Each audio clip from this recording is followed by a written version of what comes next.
everybody. Welcome to the show. I am Mike Schacht, and this is... Mike Sansoni. And we are Headshot Hot Sauce. Headshot Hot Sauce is our community where we fire up headshot photographers and teach them the actual shit that we do in our business that makes us money. So very happy to have you with us tonight. Mike, how was your weekend? Really, really good. I'm excited. I'm also looking forward to next week, even more so than what has already passed. I'm ready to go. I've had a lot of fun following your shoots on social media. Oh, thank you. I appreciate that. It seems like it's been a great weekend. I've been slammed myself. Friday I had 4 shoots, and when the weekend finally came, it was time to catch up with the family after being gone for a week at Headshot Mania. Stay tuned for the end of the show. We've got a huge Headshot Mania update for you. But I think it's time to get into it. Looks like we're starting the show off today with collaborations. I think collaborations are an important part of our business. Mike and I are both big fans of paying attention to how you're marketed to. And one of the things I've noticed a lot lately is that brands are collaborating with other brands to piggyback on their audiences. And once this started to click in my head, I got to thinking about how rappers often do this. Like, if you've got Eminem laying down a verse on the new track, then you get to capitalize on his audience, and vice versa. It seemed like a no-brainer, really. So I've been getting into sneaker culture, and that may be the death of my bank account, but I've been following sneaker culture, and there's a lot of collaborations going on in that space, and it's the same thing. They're trying to piggyback on audiences, and I got to thinking, okay, if this works for music and it works for sneakers, it should work for us. Mike, can you think of any collaborations you've done in your business recently that's benefited you? Yeah, I mean, absolutely. Most recently, I just had a trade funsies shoot yesterday, and Funsies. Yeah, it was awesome because I finally got to work with a stylist, and I think that was a really great connection to have been made. And it's because it was the collaboration thing to begin with. Struggling, man. Fucking hell. No, really though. Like, you've been talking about wanting to work with a stylist for the last 3 years. Like, this has been on your really. to-do list. So how did all of that come about? It was a chick. She hit me up on Instagram, a model, sorry, and she just wanted to work together, and she kind of had her team already squared away and said, I'm going to be coming with hair and makeup ready and bringing my stylist, and I'm bringing my hair person. I'm like, okay, that's cool. So it was fun when they got there and they had their own rack of clothes already outside in the hallway. Like, they didn't just have bags that they hung on my rack, but they had their own rack. So I thought that was kind of cool. And then, she had her own steamer to, steam the clothes and stuff. So, to have somebody take care of that was, that was really cool. That's what I've been wanting, is to just not have to think about that. And there's a little bit of that when you work with a makeup artist, where the model's sitting in makeup. You have time to, futz with your lights and stuff. But for some reason, having this additional creative person on set or here in the studio was cool because it was another opinion a little bit, and then the pictures became more of a group effort as opposed to just me and the model, or usually most of the time whatever I want, and then kind of doing that for the model. So it was nice to have input there and have somebody that I could say, yeah, there's a wrinkle in that pocket there, fix that, and then the hair person was zhuzhin, and it fired me up. It was really cool to be a part of that, and I certainly want to do more like that because I think those little things make a huge difference. I'm really happy with the images that we took, and it was cool because she had already styled it a little bit, and it was kind of sporty. There was a sports look to one of them, so she had this cool Nike bag and stuff, and I knew just from looking at the clothing how I thought I would want to shoot it, but then they had their own ideas as well, and so getting to bounce that off each other was cool. But I think pretty early on, we all kind of decided that we are going to approach this as if we were being paid to shoot an advertising campaign for this, and like highlighting that in the bag, the logo, like we all had that mentality, and so that I think makes it come through a little bit more in the final pictures because there were multiple people caring about the same details. So you're telling me you were shooting the work you want to get paid for? 100%. Crazy concept. No, I love it. I also loved, I creep your social media constantly. So being able to see that you had extra people to help out with the social media end of things too. It seemed like there was a moving camera, which I assume was somebody holding a phone, and they shared that. That was you? Okay. Were the extra hands at all helpful in capturing the behind-the-scenes stuff? Yeah, and I guess that was where I was trying to go with it, but my brain took me the other way. Is normally it's like you only have while they're changing outfits to kind of move the camera or something and make a change or change your lighting. You're focused on that one thing, so even with makeup, that gives you the downtime. You can futz with the lighting and stuff, but having that additional person for some reason created extra time. And so they each kind of had to touch the model like in their own way to prep for the picture. And having that added time gave me the ability to take moving shots of them, quick grab B-roll of the stylist doing the steamer on the bag, like little things like that, and then I could run the camera past the computer to look at the shots, which I think is kind of my new favorite way of showing pictures in a video, is of the camera pointing at the computer. I think it feels a lot better than the kind of slideshowy stuff. So that was kind of an interesting takeaway from doing that as well. But yeah, no, it's I really enjoyed having a team. Now, do you know, did you do any homework? Does their team have a social following at all that you'll be able to capitalize on? I did not look into any of them super deeply. I just know from what they were telling me they did type of stuff. I got an idea that way, but no, I didn't actually look at their following or anything. What I thought was like the coolest part of all of this for me was knowing you, knowing the conversations we've had over the years, and that this being something that has really been on your to-do list on many levels. Like your complaint in working with models has always been wardrobe, and you overcame that with this shoot.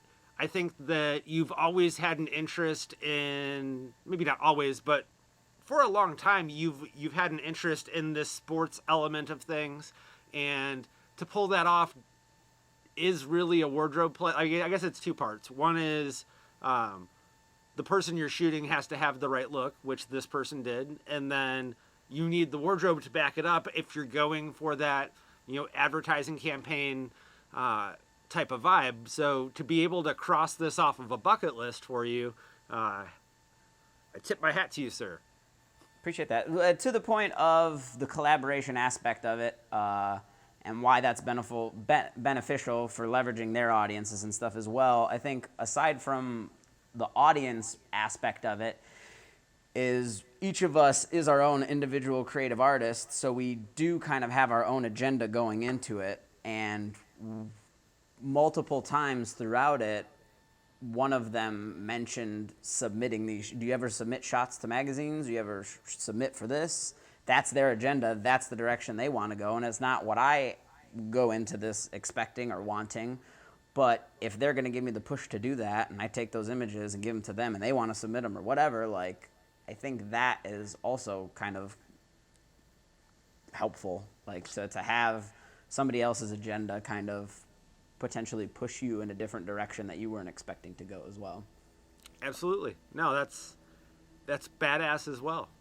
On a more kind of practical note, I think that there are lots of times in our businesses that we can do these types of collaborations, and I think that the more local you can keep that, it benefits you more. So similarly, there was a time when it wasn't a stylist, but there is a local suit supplier. He's a tailor. He works with big names. Chance the Rapper wore his shit to one of the award ceremonies. A lot of the NFL goes and gets tailored by him for various like draft stuff and big NFL type events. So he's kind of a known entity here in town, and we've collaborated on some things. And by collaborate, I mean I've needed nice clothing to outfit gentlemen in for photo shoots, and he's not only supplied that, but I've been able to leverage his space. Like I've photographed in his facility, which is awesome. Like he's got, it's just it looks like a gentleman's club, like not that kind of gentleman's club, like a place where you'd sit around and play pool and smoke cigars.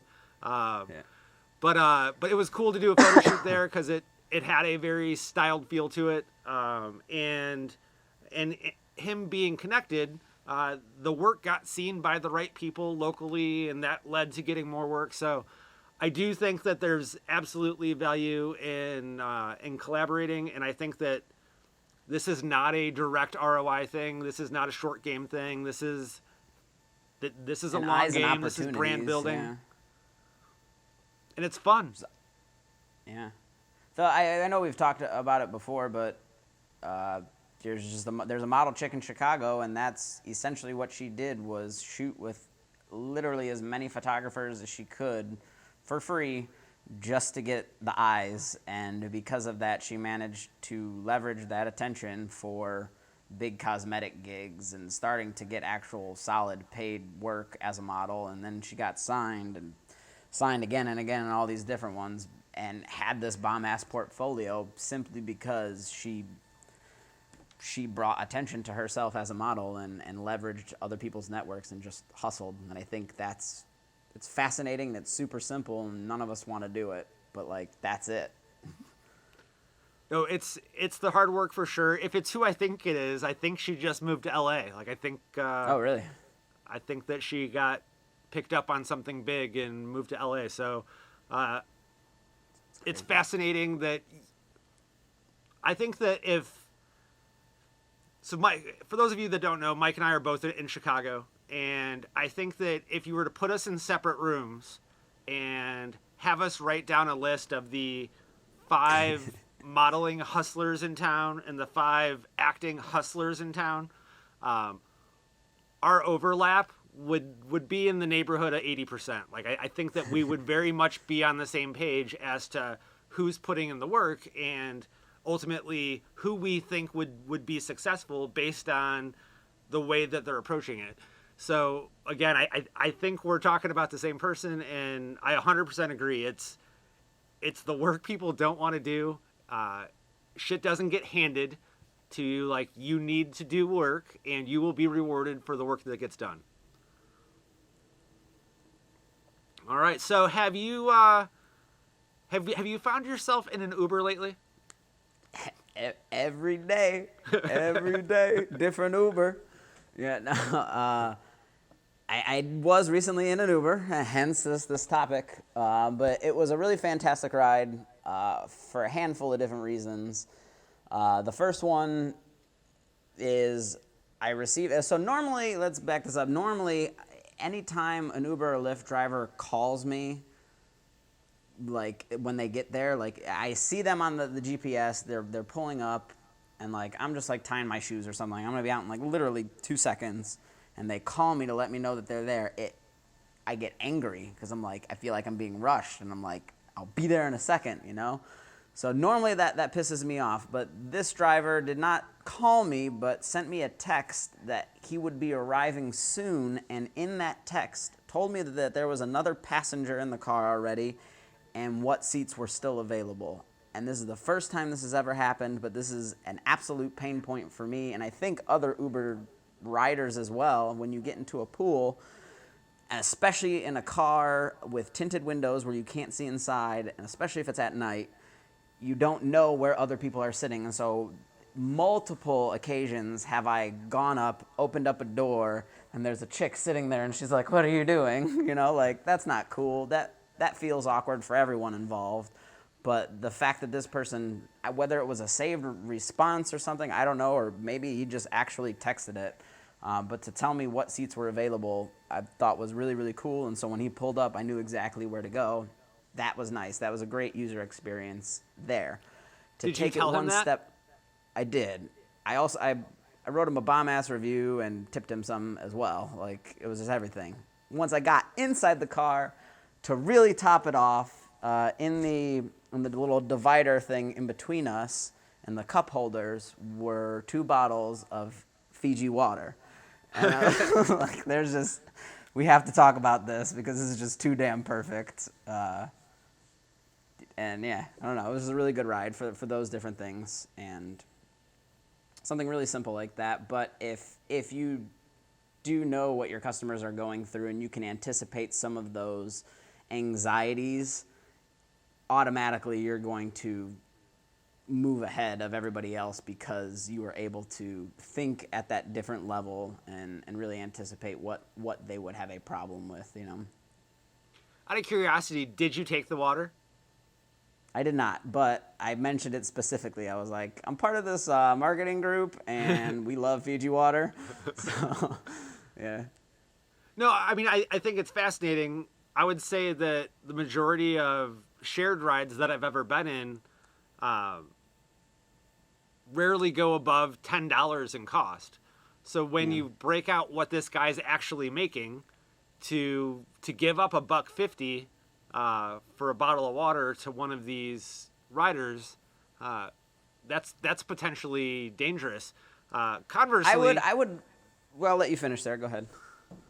Conversely, if you're charging $300 or more for a headshot session, you can afford to suck up the $1.50 on the bottle of water. Like, just don't even think about it. Just do it.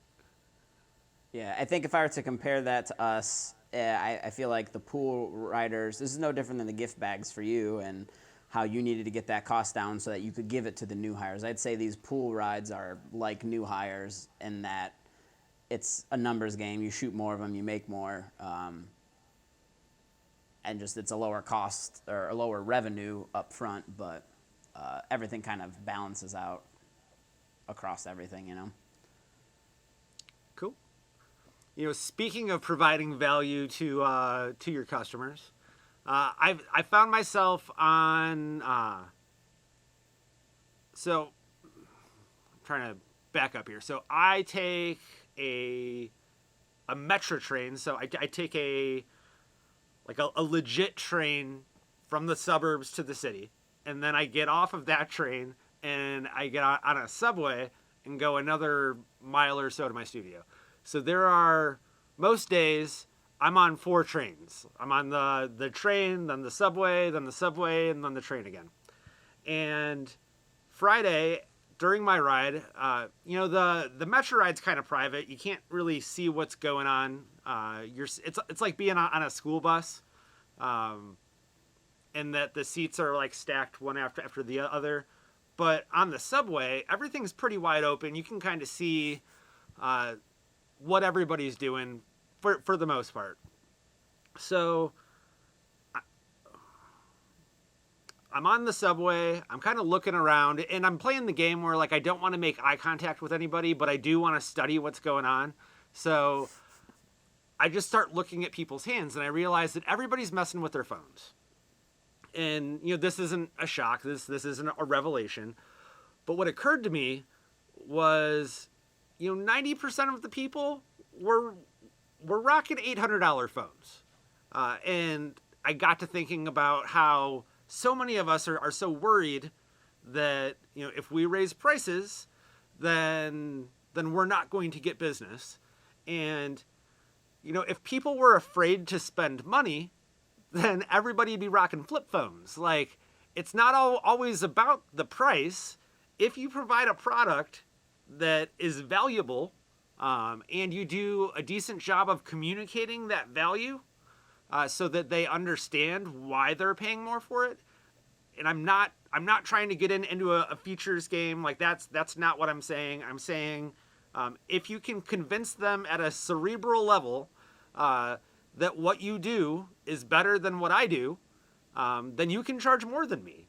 It really is like an emotional thing. Like I believe personally that when people come to my website, I do a decent job. I think I do better than decent. I think I do a fantastic job of making them see the value, making them think about this as an experience and something that they're going to walk away from better than when they came in, certainly, but also better than my competitors will. Like that's the game. That's what you have to do with your website. You need to communicate this one way or another, and we can do that in our text. We can do that maybe with our pictures. We can absolutely do that via video.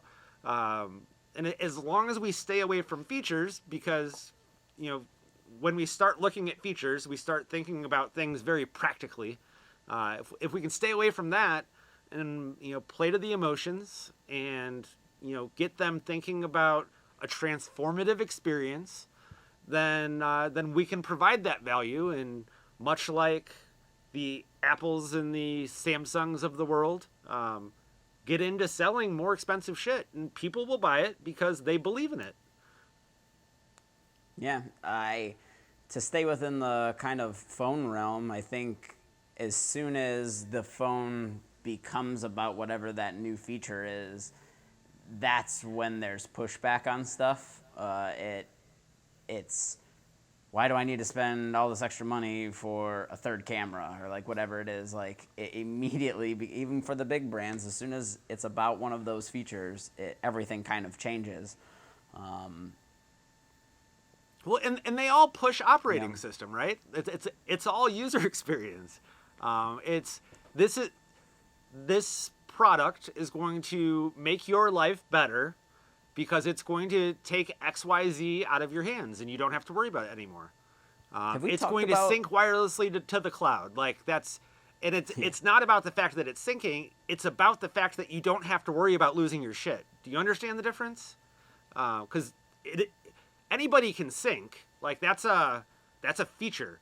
But if you can play to the what are your memories worth? Now you're playing emotions. Like it's clearly different. Have we talked about the Google commercial at all? Google I don't think commercials, so. The recent ones. I don't know if you've seen them or not. It's pushing Google as a search. Well, I would say also no, it's voice. It's Google Voice, I think. Their YouTube pre-roll ads. That's where I've seen them the most, and maybe they came around Super Bowl time, so maybe they aired them there. But essentially, it's this older guy talking to the voice device and having it save memories about his wife for when she's, I don't know if it's like dementia or something, or she's not around. It's been a minute since I've seen it, but it became about that, about storing memories and family. Like, I'll see if I can find it and post it in the group because they're really, really great, and it has nothing to do with Google. Google is just kind of there in the back. It's so poignant. It's like the Nike ad to the old one, and once the story is done, this emotional thing, and there's just the screen at the very end that has the logo, and it's just Nike or just Google. Like, it's perfect because it's an afterthought. It's like, oh, it's fascinating. It's not about the features. It's about the transformation. No, I love it. Man, what do we got next? We got Peapod versus Amazon versus Instacart. So, because of my lifestyle, because I commute about an hour each way. Some days, if I'm running late, it can even be an hour and a half each way.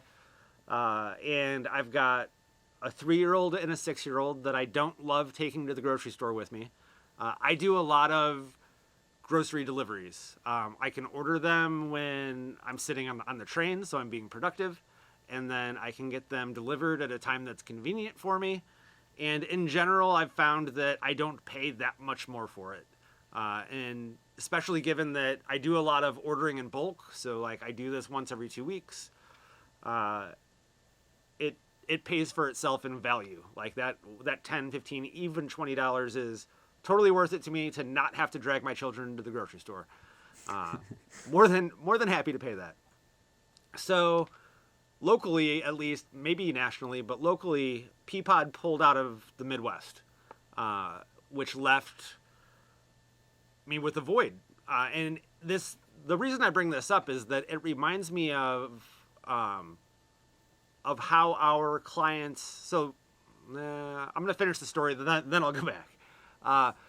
So I need a new supplier, and I have used Amazon's service for groceries via Whole Foods before, and it's a fine experience. It's very different, where the problem, Amazon's got lots of problems in this grocery space right now that I 100% believe that they're going to figure out, but I think it's going to take time, and they're one of the first people to get to this space, so I'm giving them some room to figure it out. But if you go into Amazon and then you click on groceries, you have the option of Amazon Fresh, and then there's also Whole Foods, and why they're separate, I can't for the life of me comprehend. But it really is confusing to use the service because you don't know which service you're supposed to use. And then as you're looking for items, like it's very much like Amazon. You've got access to everything.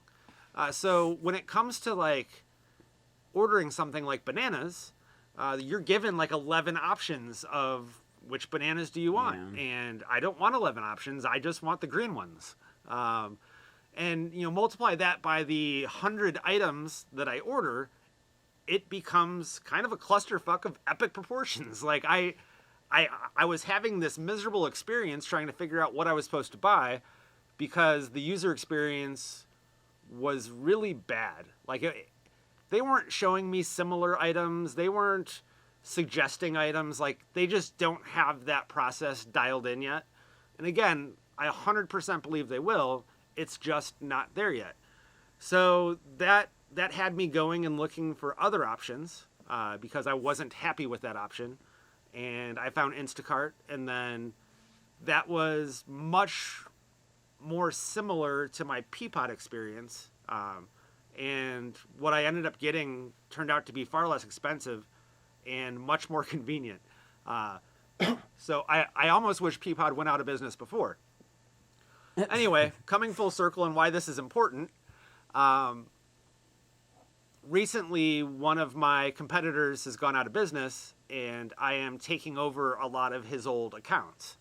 And I'm trying to force them into my system as opposed to going with how he did things. And I kind of need that for me, but I got to experience what they're going through in that process because Peapod went out of business, and I feel like to some of these people, what I'm pushing them into is kind of like an Amazon experience instead of an Instacart experience. Like it's not similar to what they've done in the past, so I'm getting pushback, and I wonder if I were willing to bend a little bit more, would I be having more success with some of these clients? But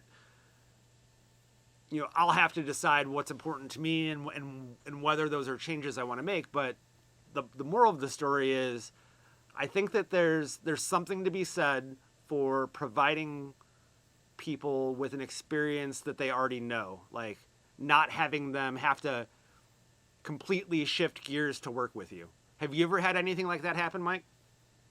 Yeah, there are a lot of things that popped into my head while you were talking through all that. Most immediate is basically the exact same scenario. Studio mate left, hooked me up with one of his past clients, and based off their workflow, that's the workflow I have to roll with, and it's making my life harder. So I don't love that. So it's kind of the flip of that, I suppose, where I've tried to push them into what I'm doing, and they're just not going to take that. And we've had exchanges, and I'm still rolling with them because I like the money, so I'm willing to take that hit to keep the business. maybe fast forward 6 months, I will feel differently. But so far, that's the most immediate kind of comparison I have for that. Beyond that, I think when we're bidding the on-location work, it's a question that I ask pretty early on is if you've had headshots before, if I'm matching anything, and if so, what was that experience like? What did that photographer do? Because if you can understand what they have in their mind as what a photographer does or what this process looks like, you can speak directly to why that's good or bad. And that's what we mean when we say you have to sell the workflow and not the actual headshots. It's not about the headshots you sell. It's about the workflow and that experience, that relationship between photographer and client and what that looks like. Well, and with all the event stuff you're doing, like, the work's got to be good, but they don't even so much care what it looks like because they're not using it. Like, this is a sales tool for them. Yeah, especially in that scenario, definitely. So it's all workflow. 100%. No, interesting anyway. This whole experience has definitely made me think about how I handle things. I don't know that I'll change how I handle things, but I think even understanding the customer's plight now, maybe I can frame things in a way that explains why I do things the way that I do, and maybe I can find some points that I can give a little bit on to make them feel better about it. Because I think that when we talk about spending money, especially our clients spending money, they need to walk away from the experience feeling good about how they're spending their money. If we expect them to go refer us or have us back or any of the other things that are going to bring us more business in the future, I think that one mistake that a lot of photographers make is they don't see the big picture. Like they're dealing with what's right in front of them and solving that problem. But I think that if you can kind of look forward and project, okay, yes, I've been hired to do this job, but what does this job potentially mean? I mean, you and I have both had random clients that have turned into $5,000 corporate gigs. And I think if we hadn't had that forethought of, okay, let's not only take care of this, but let's make sure that we let them know that we also do location work and we'll also come to your office or blah, blah, blah. Like treating these opportunities like the actual opportunities that they are instead of the one that's very clearly in front of us. Yeah. Long game for sure. Aside from the photography stuff, I'm curious how this grocery space grows in general. I think it's an interesting kind of arena right now because I shop at the Jewel that's right down the block from me, and I saw on their window that they do delivery as well in-house, and I think that's interesting that these types of shops have to now create their own services in-house to compete with all of these. So I think that's interesting to see, and that's just very much like how our industry progresses, and same with these workflow things. Some of these online scheduling, Acuity is a fantastic example of how our industry is changing. It's like, oh, these shops are doing that. Why aren't you doing that? You're behind. Now we have to do that to kind of catch up. And so seeing those trends within other industries and then within our own. But so I was curious, so I hopped on Jewel's website to look at their delivery thing, and I just went through like a normal shopping list of whatever I normally would get, and where I ran into my hangups was the meat department and like getting chicken. So like it gave different brands of chicken, but then Jewel has their own in the deli, and then like what does that cost per pound? But they're not updating that live, so I have no idea how much I'd actually be paying for that chicken. So is it worth it for me to order it there or not? Because it's, you know, like, so different things like that. You don't know what the price per pound is, or you don't know what the weight of the package is going to be? Both. Like some of them are prepackaged. Sometimes the deli does different ways, and they have that there, and then communicating that with the driver if it's an outside person shopping for you in that place. Like all of that has a lot of different things that I think they have to juggle, and it's very interesting to look at. Man, that's it.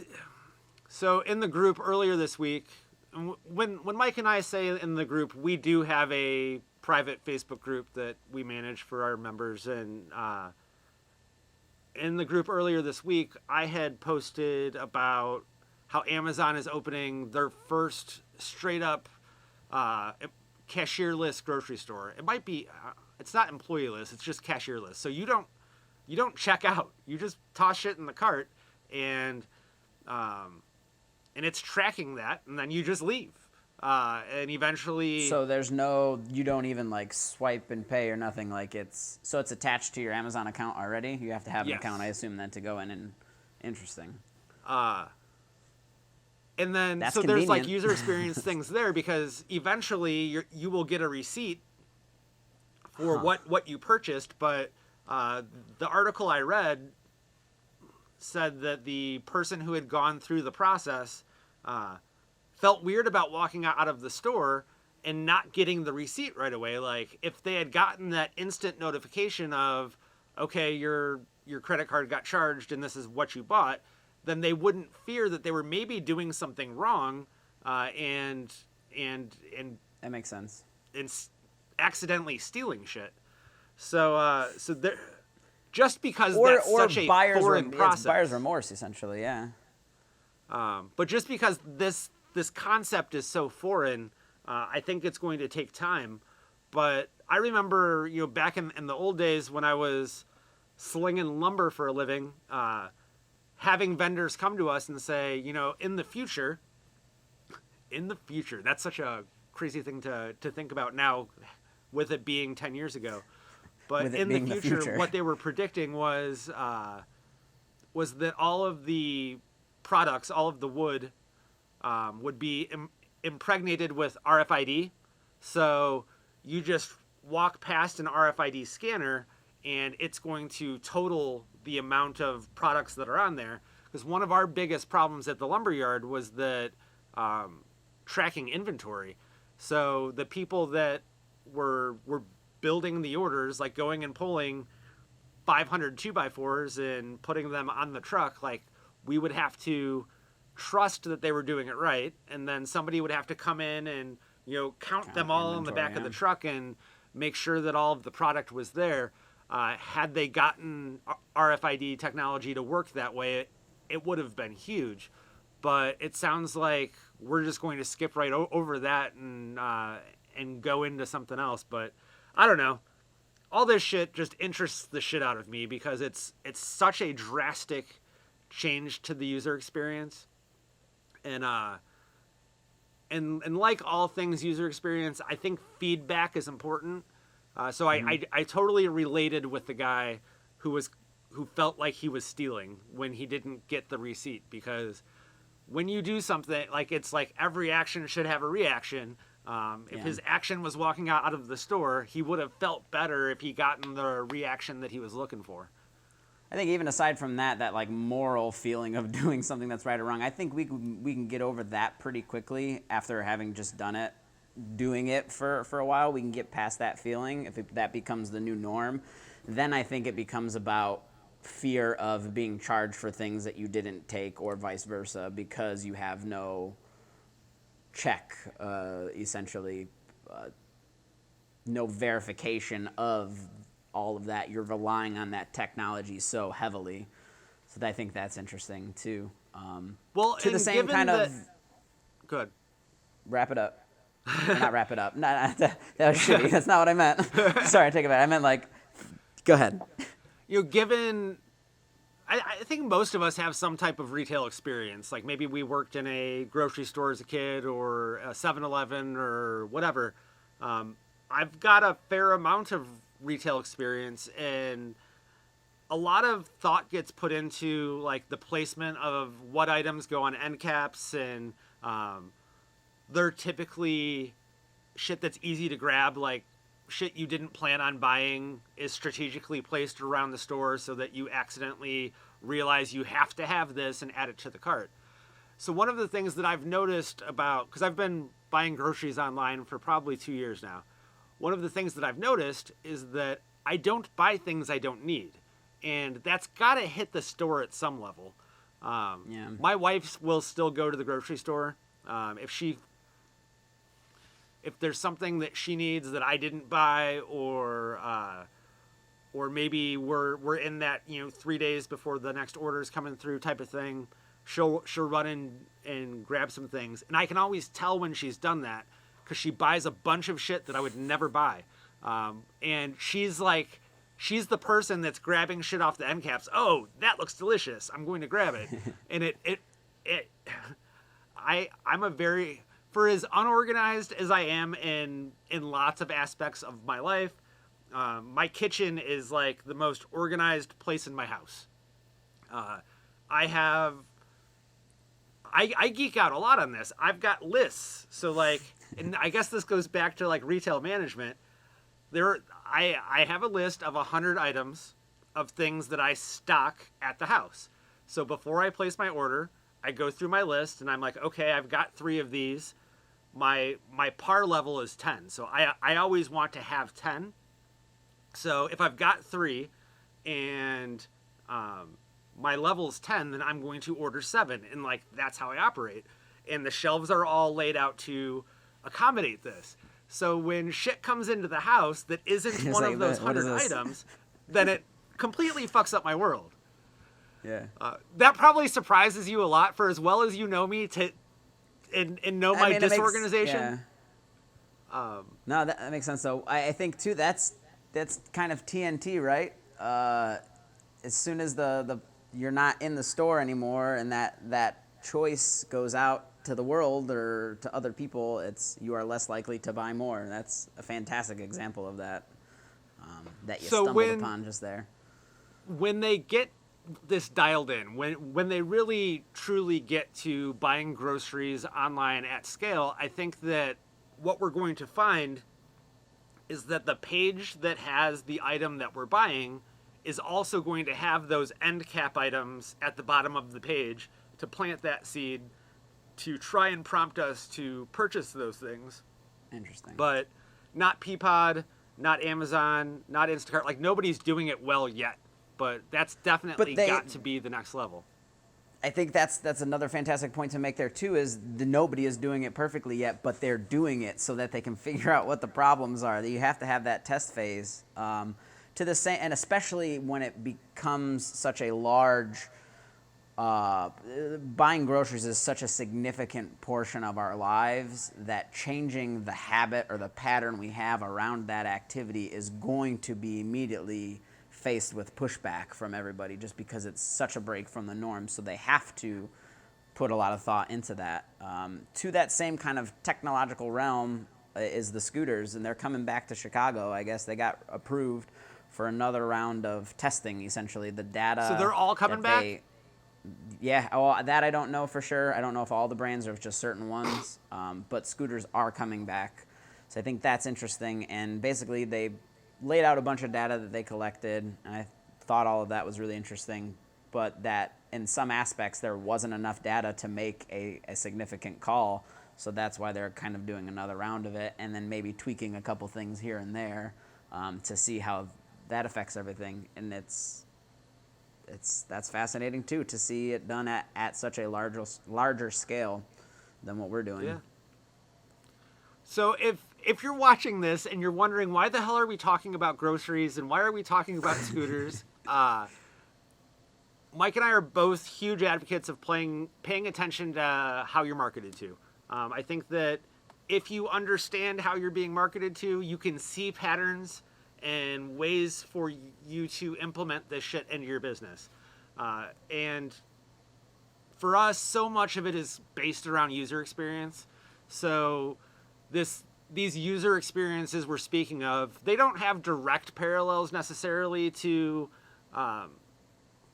your website or to how you run your headshot business, but hopefully we made you think of something inside your customer experience that, like, maybe you're not going to change immediately, but it's just important to recognize it. Like, it's to start thinking that way, because once a month, I assume you do this too, but once a month I create a coupon code for a free session, and I run through that process. I run through that user experience. Okay, what emails do I receive, and when do I receive them?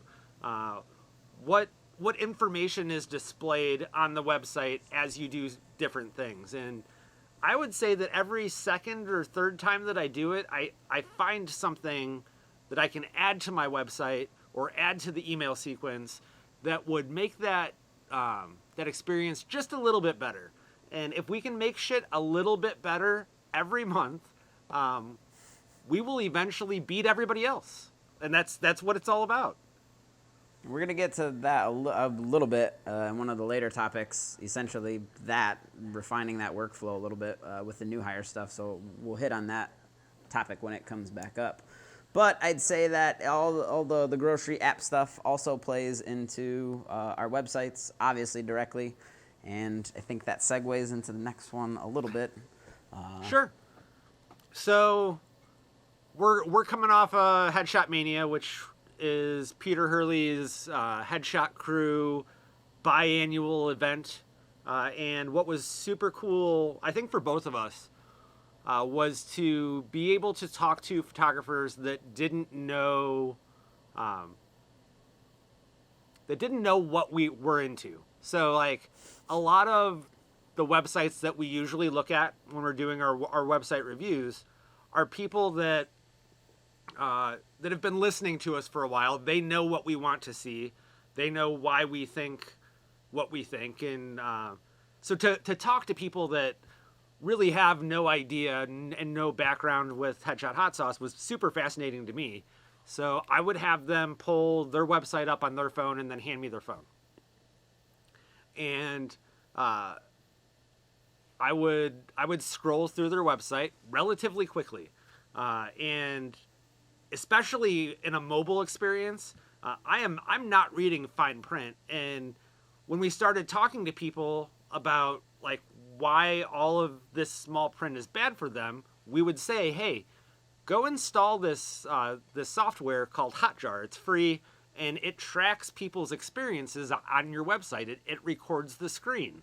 And I would say to them, this is how people are looking at your website. And if you don't believe me, go install Hotjar and it will tell you the same thing. So then the other day I'm just going through Instagram and kind of looking at shit, and it kind of clicks. Like whether we're talking about the website or we're talking about Instagram or even Facebook to a different extent, but I truly believe Instagram is very much in this space. When we are using the websites or social or whatever, it's like a highway. Like we are scrolling quickly, and the content that we're putting on our website or on social media, they're billboards. And the thing about billboards, if you've ever seen one on the highway, they don't have a lot of text. And the ones that do don't get read. It's all about grabbing attention quickly and hopefully providing value quickly. So when I say life is a highway, what I mean is like whether we're on our phones or on our computers and we're consuming content one way or the other, we need to expect that there are distractions everywhere, and our goal is to get them to look at the billboard and consume the information as quickly as possible, because that, whether that's what we want or not, that is how they're going to use it. Definitely. No, I love the highway analogy a lot, because there are a lot of different ways you could take it, but there are a lot of parallels there with what we do. And so yeah, if the content we put out is billboards, we're advertising essentially to that traffic that's sitting in traffic, and trying to get them to maybe make an exit and come check out our shop, come have dinner with us or whatever it is. And then if that's the kind of analogy we want to roll with, then your call to action buttons throughout the website, those are essentially your exits they're your off ramps to other places. Every link on your site is an exit. And is that exit further away from your restaurant, or is that exit closer to your restaurant? And so if that restaurant being the Acuity calendar. Yeah, absolutely. And if in an ideal world, all exits should lead back to the restaurant, but that's not how it works. Some of them go off, and you have to ride out for 3 miles before you get to another one where you can turn around and come back. And hopefully you want to come back and you don't say, fuck it, let's go home and go somewhere else. But I love the highway analogy, 100%. All right, Matt, hit us with the next one. For those of you that don't know, Matt Hamilton is playing behind the scenes and making all this cool shit happen on the screen. So our next one, I guess this actually goes right in line with that. So I have been spending a whole lot of time trying to learn on Instagram. I am consuming content in the photography industry. I'm consuming content in other industries. I'm looking at specific hashtags. Again, some headshot specific, some different types of photography, some just straight up areas where I think that people are doing advertising right. But what I've been surprised at lately, because I am very much a fan of video on our websites and social. I think video is just an amazing tool to get people to be able to relate to you and kind of get an idea of who you are as a person. We no longer have the luxury of writing a full page about us and expecting people to read it. So they've kind of got to learn that a little chunk at a time. So what I was really disappointed by, and I hadn't given a lot of thought to before, is the slower your video starts, the less likely anyone is to actually read it or watch it. Like today I probably was like scrolling on Instagram and experienced 10 black screens of video because as I'm scrolling, and again, it's a highway, I'm moving quickly, the video doesn't even get to content and it's not like a loading problem. It's you've got animation, a black screen with pretty music and a logo maybe before you provide me value. Well, that's not going to stop me. I'm not stopping at that intersection. I'm just going to keep going. So this was just a moment I want to draw attention to that. I want to let you guys know, if you're creating video, start with the value proposition. Like, start with this is what you're going to get out of watching this video. Then do branding. Like that next part is where I think that the branding drops, and then get into the content. Don't do this long pre-roll of bullshit before getting to the content, because no one's going to consume it. Yeah, I've been thinking about this a lot lately too, just in my own world. So it's what I think yours is awesome. Cool. I guess that's a great. I don't mean to cut you off, man, but like you're just an awesome example of somebody doing it right. If you look at how Mike does his social videos, the way that zoom in happens and it goes right into your logo and out, you get to brand it and intro it at the same time. You're giving people what you want them to see, and they're forced to get the branding end. So I apologize for the interruption, but continue. Not at all. What I think is going to be fun about this is you're kind of playing the Insta game more, and you've played it in the past, but I think this is a little different now. We know a lot more as well. So it's cool to see you doing that, and I'm still kind of doing the TikTok thing and a lot of the crossovers that are happening between the platforms, some with their own kind of specific nuances, but in general there is a lot of overlap there too. And so the 15-second TikTok game has very much made me conscious of this exactly, of catching attention. You don't have a lot of time, so you have to connect within the first second or two, really. What I've noticed on Instagram, there's a couple photographers that I think are doing a good job with the social stuff and posting in stories and making these like animations, just really cool stuff, I think anyway. And within this animation, it's exactly what you said. It's a black frame, and then the animation kind of starts, and then it gets into it, and it's cool. It looks awesome if you sit there and watch it. But again, when you're, especially in like Insta stories, when you're just, all it takes is a thumb tap to get to the next one, 1 second maybe before I'm gonna hover, and I don't care anymore. Like, I just don't care. And it's not that I don't like you or your content. It just, in that moment, you didn't give me anything to want to hover for an additional second. That's really what it's about. It's just enough to capture interest, and then then maybe hang on to it for a little bit longer where you can then dig in a little bit. You know? Well, I think that this is as good a time as any to talk about Instagram. You mentioned that it was something I used to play with and kind of stopped. Now I'm back to playing again. I think I'd really like to take this opportunity to share why I stopped, and then again explain why I'm back. I was playing the light game, and I had my, I don't want to say my existence. It's much smaller than that, but I was basing success on Instagram on likes and building audience. Like, I had this goal of getting to 10,000 followers so that I could unlock features and blah, blah, blah. And everything I did was catered around getting to that point. And then I got there and I was like, yeah, this isn't all it's cracked up to be. Like, this is not important. And then I got into the, okay, blaming the algorithm game. Like, this shot's better than the one I posted last week, and it's only got 600 likes instead of the one that got 1,200 likes. Like, why is that one better, and what did I do wrong? Honestly, I started blaming myself. Like, what am I doing wrong? And I share this because I hope that some of you can identify with that, the idea of putting out content that people aren't engaging with. And now I'm just approaching it differently. I realize that I don't have control over the algorithm, and I don't have control over what people do with their thumbs. But it doesn't mean that I don't need to be doing something. I don't know.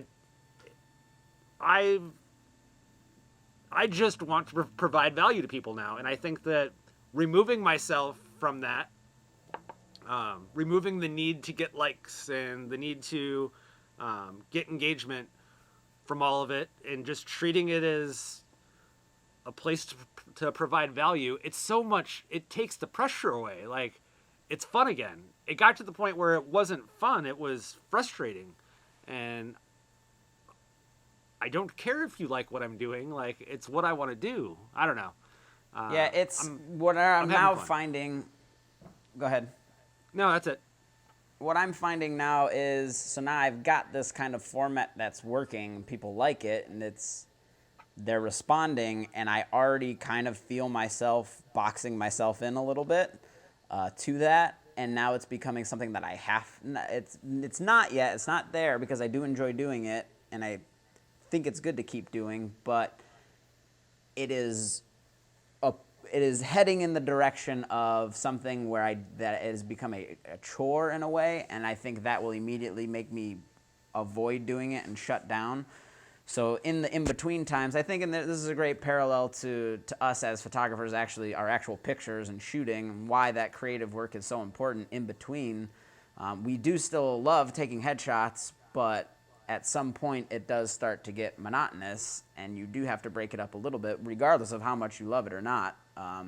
Maybe not enough monotony to get to the point where you say, fuck it, I'm never taking another headshot again. I don't think that's going to happen, but allowing yourself to play. So what was really cool about the sports kind of trade shoot or whatever was that I did get this video, and it was different, and I specifically wanted to use my camera and flip it vertically to shoot specifically for the stories, and so in doing so, I wanted to turn that around really quickly, and so I edited that video that day and posted it like that afternoon after it was over, and it excited me. Like, I got fired up because it was something different and new, and I just hammered it out real quick and put it out, and that felt good.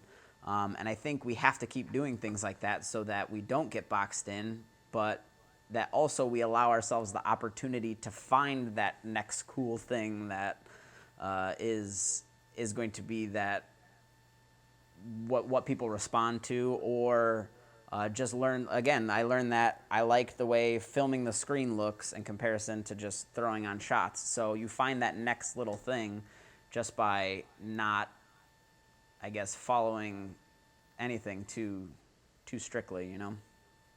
Oh, totally. And I think that I love that you recognized that you felt like you were headed towards a wall, and rather than let yourself run into the wall, you made a turn. And I think that that's what we all just have to keep doing, is You got to know that the wall's there. You can't ignore the wall. You just have to turn before you hit it. And I think that's going to continue to drive you. Like you're going to continue to raise the bar because you're aware of it. Definitely.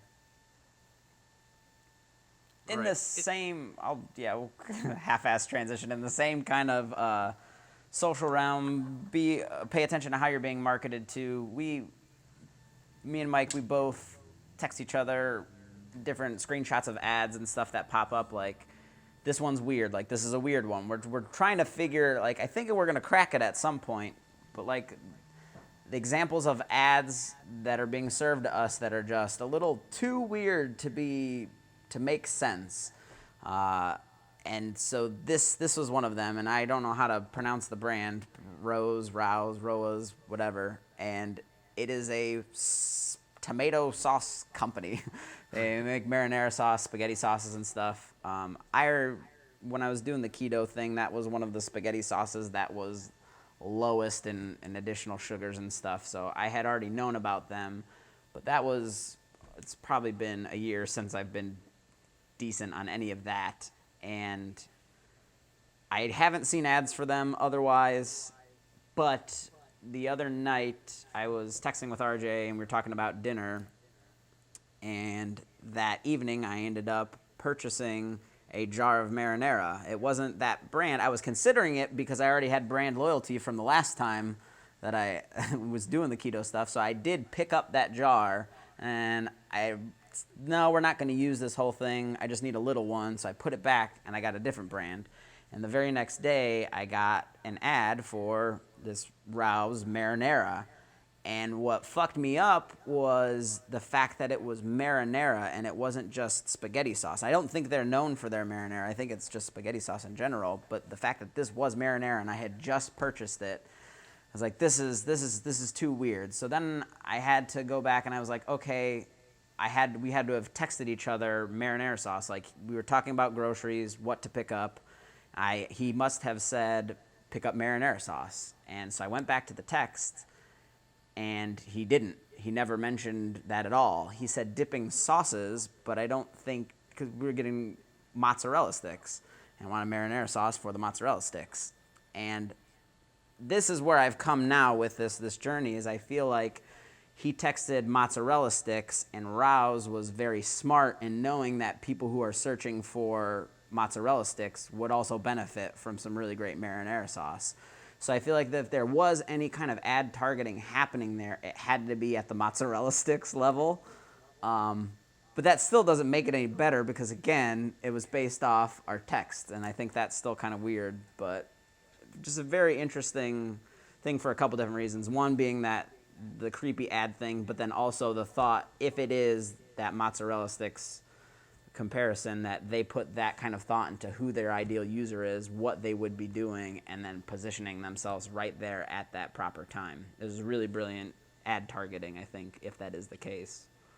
Do you have a Jewel app on your phone? I do not, no. I was going to say, because like there's the beacons and playing that game.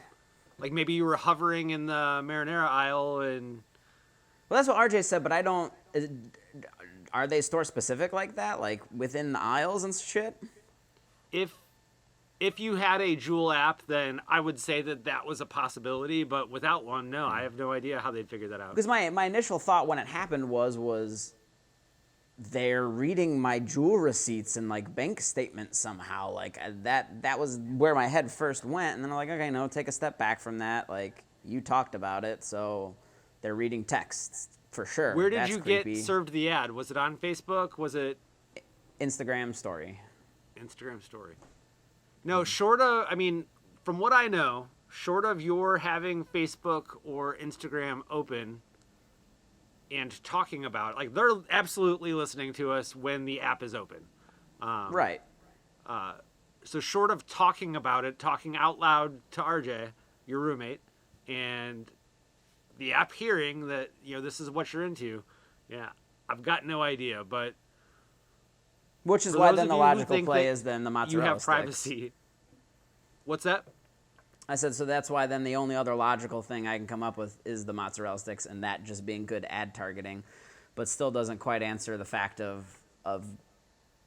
that text to the ad and what that connection is. And I think once we figure that out, and maybe we won't. Maybe that's just part of their data, the data that they have on us, and how good their ad platform is if we use it properly.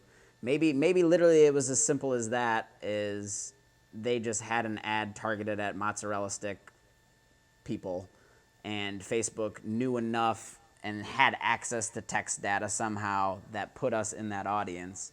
But just for it to happen so incredibly quickly in the next day, it's awesome.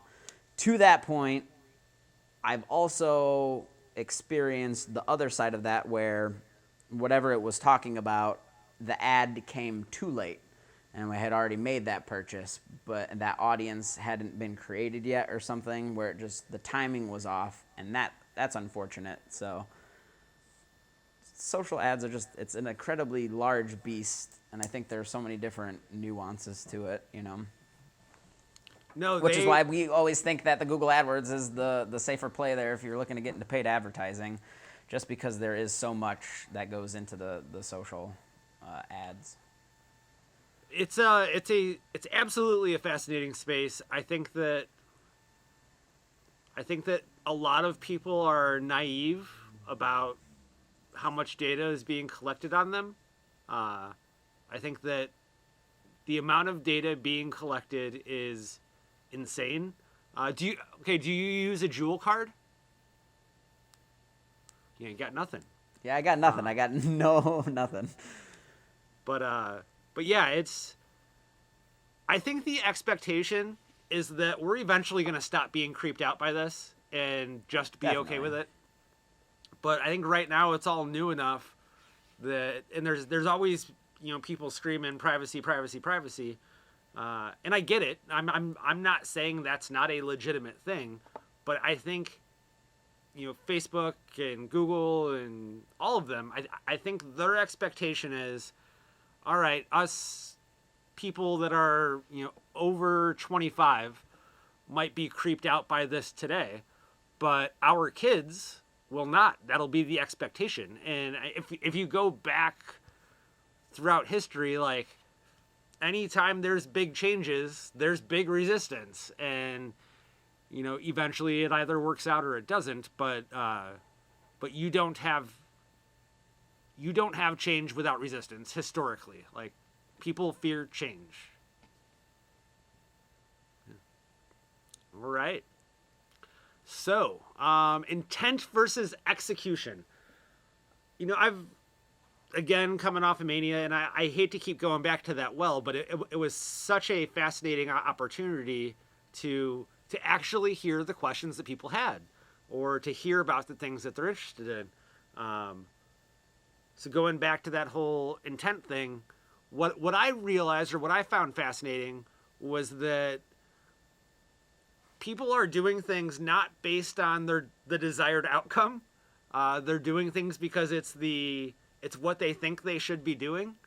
And, whether it's an ad campaign or changes to your website or maybe a logo redesign, like whatever you're doing marketing related, I think that you have to have an intended outcome in mind. Because without that intended outcome, there's no way to use data to make an informed decision. If you don't know what you really want people to do, then you're never going to be able to optimize that funnel. So I think that I want you guys all thinking of, as you do things, as you, even something as simple as a Facebook post, I think you should have a realistic intended outcome. Because I think it'll inform the way that you write the post. And once you can start making informed decisions about what you actually want to happen, you'll get better at the content part. Mike and I joke a lot, like, he's really great at creating this video content. Like, he lets nothing get in his way of putting out content. Doesn't matter if he likes the pictures. It doesn't matter if they came well prepared or well dressed. Like all of these things that I've used as excuses, and I 100% want you to believe that anytime I don't put content out, it's because I created some bullshit excuse. Mike's got no bullshit excuses. He just does what he believes is right, and I 100% trying anyway. I'm not for it. saying I'm good at it, but I still hit that too. But yeah, I'm 100% trying to. But I think that, you know, one of the reasons we complement each other so well is where I let that shit get in the way of my doing this. I think that I do a very good job of writing, and I'm not saying copy for my wife. I mean, I do a decent job there too, but I know how to write a post to get a reaction. Where you'll just say, fuck the words, I'm just posting a picture. And, you know, when we get together, he handles the visual and I handle the copy, and we create really cool shit together. But it's the whole intent thing. Like, what is that expected outcome? And I like to write with an intended outcome in mind. And oftentimes it can be something as generic as to provide value or to get engagement. Like those are usually the two games that I'm trying to play.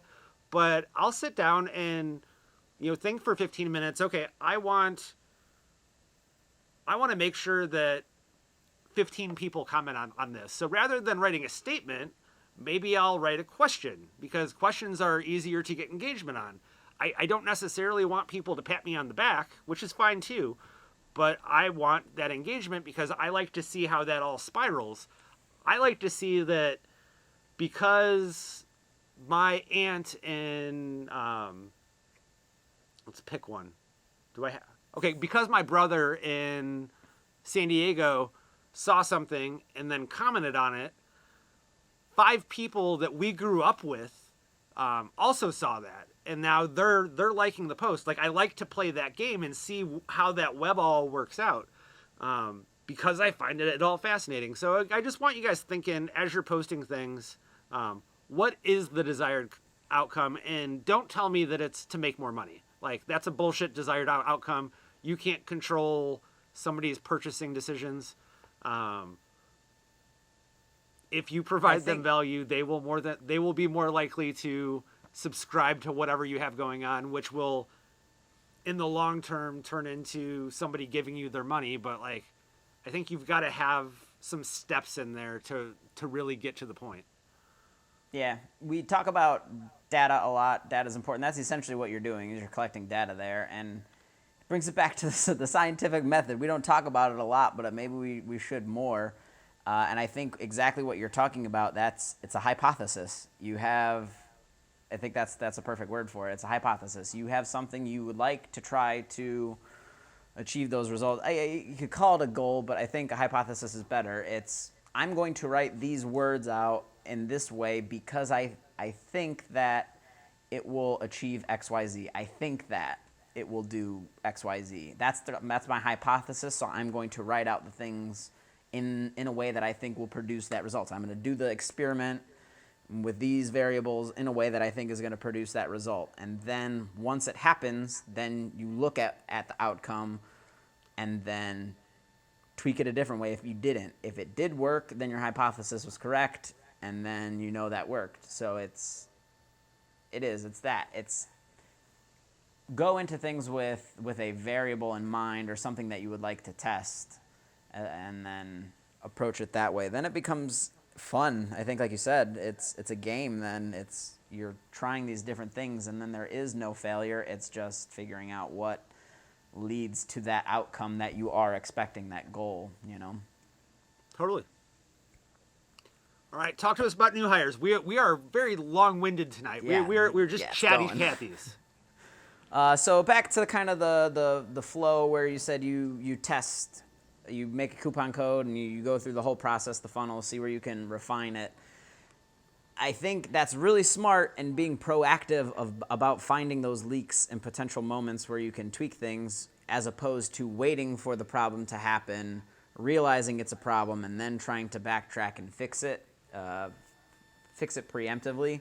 So right now I'm in this kind of new hire thing. I'm getting a lot more new hire business, and it's each company is slightly different ish, but I'm trying to really iron out the kinks in this. And right now what I'm having trouble with, and it's maybe a really dumb battle, but I don't like an Acuity how in order to get like it's multiple employees, I guess is what I'm talking about, multiple new hires at once, and how to get payment for that and everything. So in Acuity, you can do an add-on for a second employee, third employee, whatever. That's how I was handling it for a while until I redid that new hire page and made that a better experience. It lays out the steps for the people so that they know what to expect when they get to the studio, how the selection is going to work, all that. I made that page nicer. But in doing so, I didn't like the way having those add-ons made the calendar larger, and then that didn't match with my graphic, and so I just got rid of those for page aesthetics. And in doing that, that's created a problem. So now I have multiple people who want to schedule their new hire sessions, but there's only the option for one. So then I have to get payment for that. So now I'm having to send an invoice. And I thought, okay, well, is there a workaround to try to do a save card on file thing where they just pay for the one and then I can hit it after? But as we know, Acuity, you can't do payment in full. It has to be a portion. So then for a few days, I switched it so that my new hire price is $225 currently. Just so I pause changed you for it. 1 second there. Yeah. In Acuity, for those that are new to Acuity, if they pay a deposit, it's going to keep their card on file. If they pay in full, it's not going to keep their card on file. Acuity via Square, right? Square, yeah. That's what and we're with talking those about. two Okay. together. Not applicable in all areas, so this is just my specific scenario. But so to go with that, I then changed the price in Acuity to $224.99, so that it was basically the full amount. I'd eat that penny, but so that it would save their card on file. And I left it like that for a little bit, and I had a few new hires roll in like that, and it didn't save the card on file. So that was a problem. So this is basically where I'm at right now, is just trying to figure out, and maybe the answer is to just change the layout on the page of stuff, which I think is the answer. But in general, I'm still trying to find a way to do it, because I'm still getting questions on, even when I had the option for multiple to be chosen, it was, well, do I need to schedule a different time slot for this other one?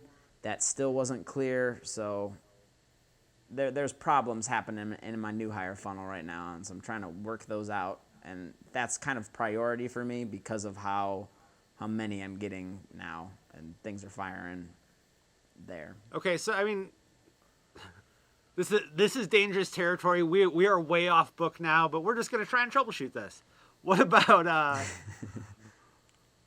so what percentage of are all of your new hires on the same pricing scale? As of the new year, yes. Okay. So what if you just had a page that had 4 buttons on it, or 5 buttons, and button 1 was 1-person session, button 2 was 2-person session, button 3 was 3-person session, and that's going to take them to a new page with a calendar. That is a workaround. I don't mind that. I have to sit on that, and I can't say, yeah, I'm going to roll with that now. But, yeah, no, I think that is a viable option. That's interesting. And I know you know that this is how I roll, but I've got a plugin for my WordPress site so that when you click on the button, the calendar pops up so you don't have to go to a new page. If I were going to implement it, I would do it that way. But you could also make it Create so that page, yeah. that when they hit that button and they selected this 1-person, we'll call it a package, that it's only going to take up X amount of time on the calendar, and then the second one's going to add the time, and the third one's going to add the time, and as the price changes, the time changes too. I don't know. I think that could be a solid solution to that. I'm definitely half-assing the new hire process right now, so the fact that we're talking about this, I think, is awesome. It makes me want to go into my website and fix things. But that's really only going to work if all of your clients are on the same pricing structure, which mine are not currently.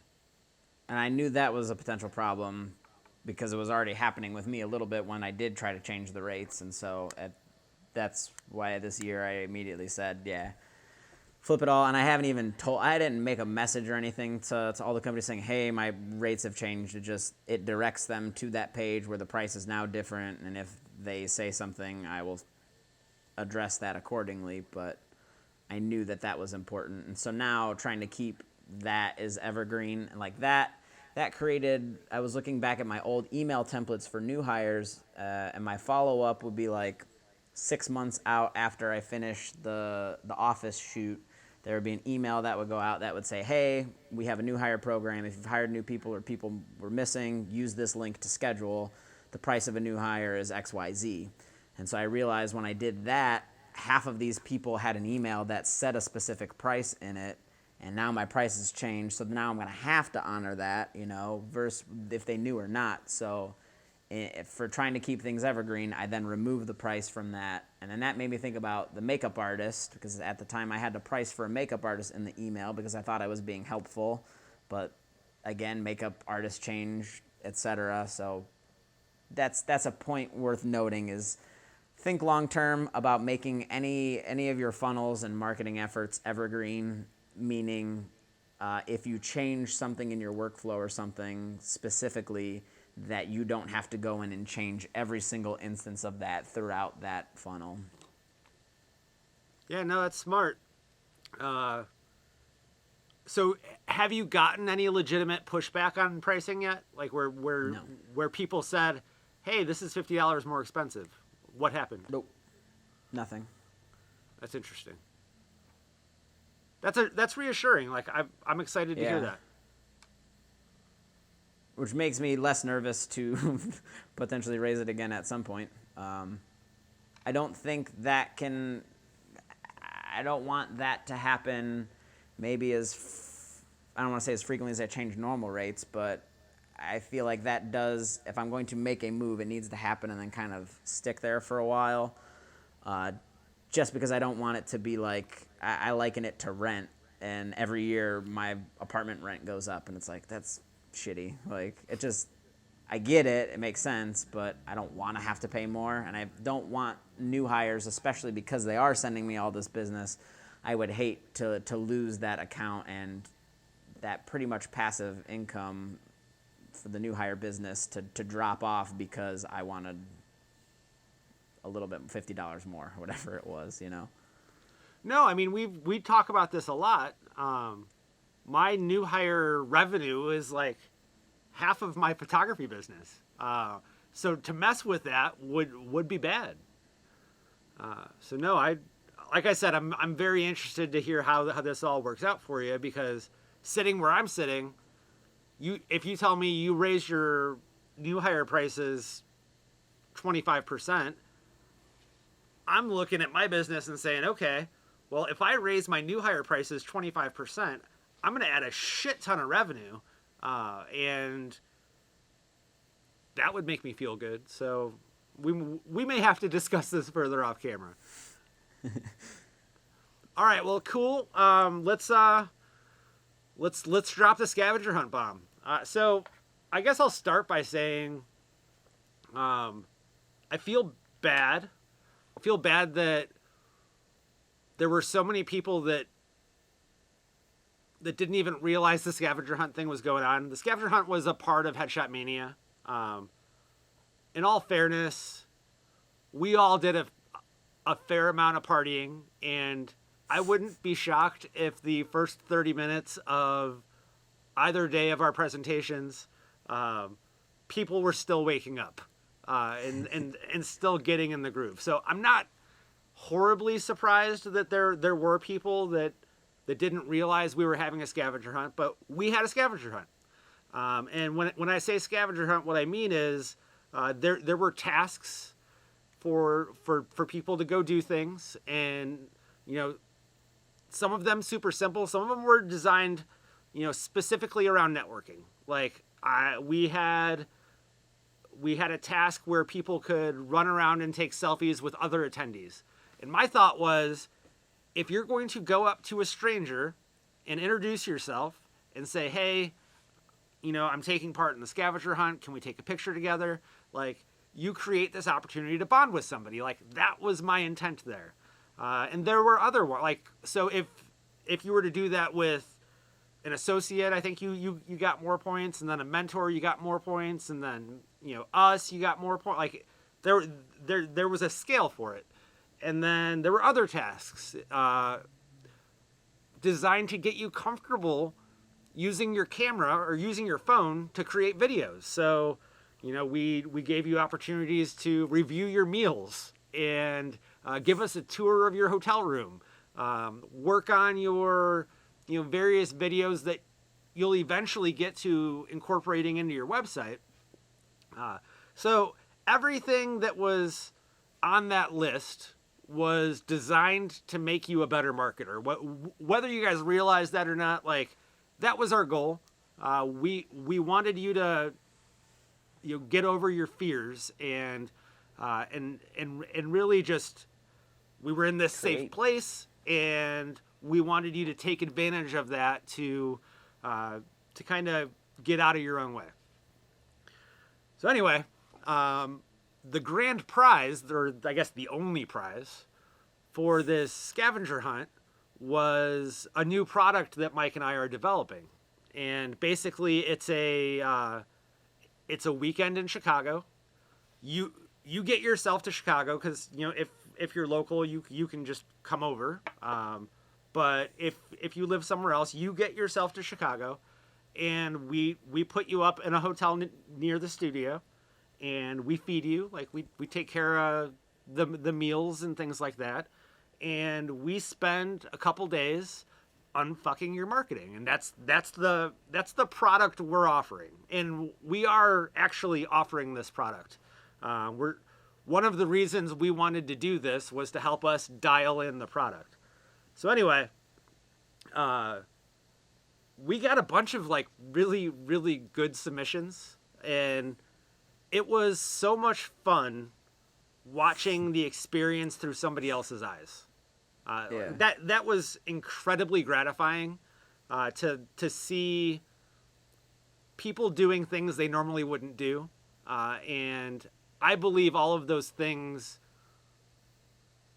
I don't want to say make you a better person, but like definitely make you a better marketer. And hopefully it built confidence and made you think about things differently. But there was one person. There was one person that took that challenge and ran with it in a way that nobody else even came close. And then, Mike, you don't even know this part, but they also followed up a few days later and submitted more shit. Like just I believe the email was titled Tiebreaker, and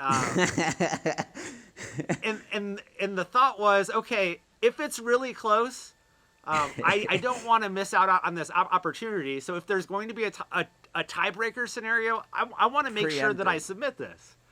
So I fucking love it.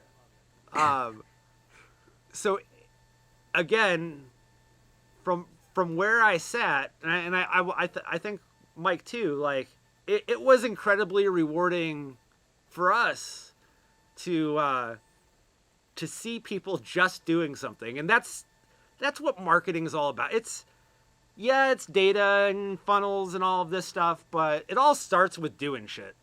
Because if you're not doing something, then you don't have data, and you have no reason to have a funnel. Like, it's the basics. And so we see so many people that won't even do the bare minimum. So to see someone just go above and beyond, and yes, I'm drawing this out on purpose because it's a suspense builder. But just to see someone kick ass like this, it was awesome. Of everything that came out of Mania, it was what made me feel the best. Like it straight up made me feel good to know that. Forget about the fact that we're going to make sure this person has a kick-ass website, and we're going to help them work out their tagline and all of the things that we talk about. Like, they're going to get this like handheld personal experience, and probably turn out to be a very good friend of ours in the process. But forget about all of that. Just to see someone come out of their shell.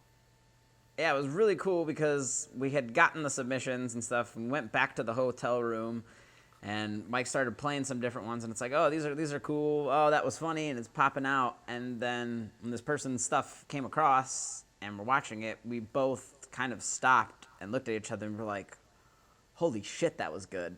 Like, and so hearing this add-on thing, this tiebreaker, is even cooler because I think that shows that there's forethought there. It's desire for an outcome, drive behind that, and then doing something in order to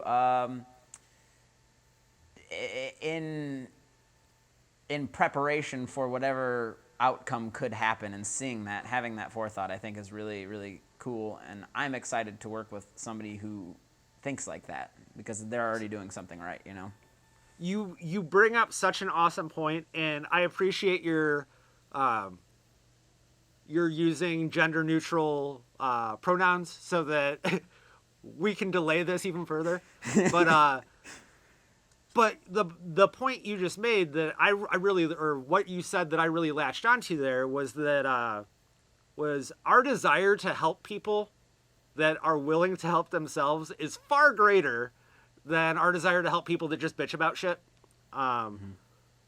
So in our group, we help everyone. Like, that's part of the group. But those of you who are showing effort and you're doing shit, if for whatever reason it's not working out for you quickly, and I guess there shouldn't be an expectation of quick, but anyway, the people that are working the hardest, we are more inclined to go above and beyond for, because I just want to applaud you for working hard, no matter who you are. Like, if you are a headshot photographer, hell, I had a 15-minute conversation with somebody who's not in our group today, because they were trying a bunch of things, and they were just doing all of the wrong things. So I took 15 minutes and set them straight. Like, here's what you need to stop doing, and here's some ideas of things that you can be doing. But I just saw them putting so much effort into all the wrong things. I wanted to help them. And anyway, and I think we should in steer this this back. In this kind of scenario too, it was amazing how many people would come up after the class and immediately ask, who is a good person to do XYZ, to design my website, to run AdWords, to do this, to do that, and very much like that.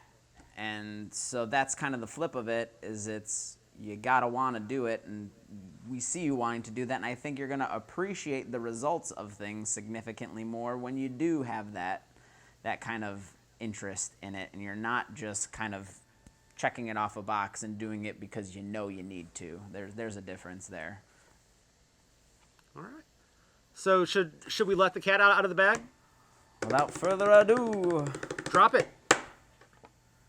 The winner is Isabella Matson. Congrats, Isabella. We'll be reaching out and getting this scheduled, but we're both super excited to work with you. We are over the moon with just how you attacked this project, and I'd be lying if I said that I didn't tear up a little bit, like, listening to some of these videos. Like, they were that good, and I could just tell that you were having moments, like you were having the time of your life, and it totally came through. For those curious, the tiebreaker was a non-issue. She had twice as many points as the next participant, so it really wasn't a contest. But I guess this is also one of the challenges was to make an unassisted dancing GIF of yourself in various places throughout Vegas, and she ended up telling me a story too of how she went out to go do this specifically. She was going to do it in front of the fountains at Bellagio, and it was late at night. She went and she was hanging around for a while. It was like 20 minutes, and she took some pictures and stuff, and then asked someone like when do they start the next show, and realized that they don't do the show after a certain time, and so she was hanging around to do this specifically for that, and that didn't happen, but she got it anyway, and I don't know, just very cool. If you happen to miss our mania presentation, we're also working on another product that will be like a 2-day workshop, and we'll just stay tuned. Like, that stuff's coming. We are very driven to help as many people as possible. But congrats again to Isabella. That's our show. It's been a blast. Mike, thanks so much. It's always good hanging out with you. If you're not already following us, follow Headshot Hot Sauce on Instagram. There'll be a link on the next screen. But we've got lots in store, so stay tuned. Mike, have a good one. You as well. See ya.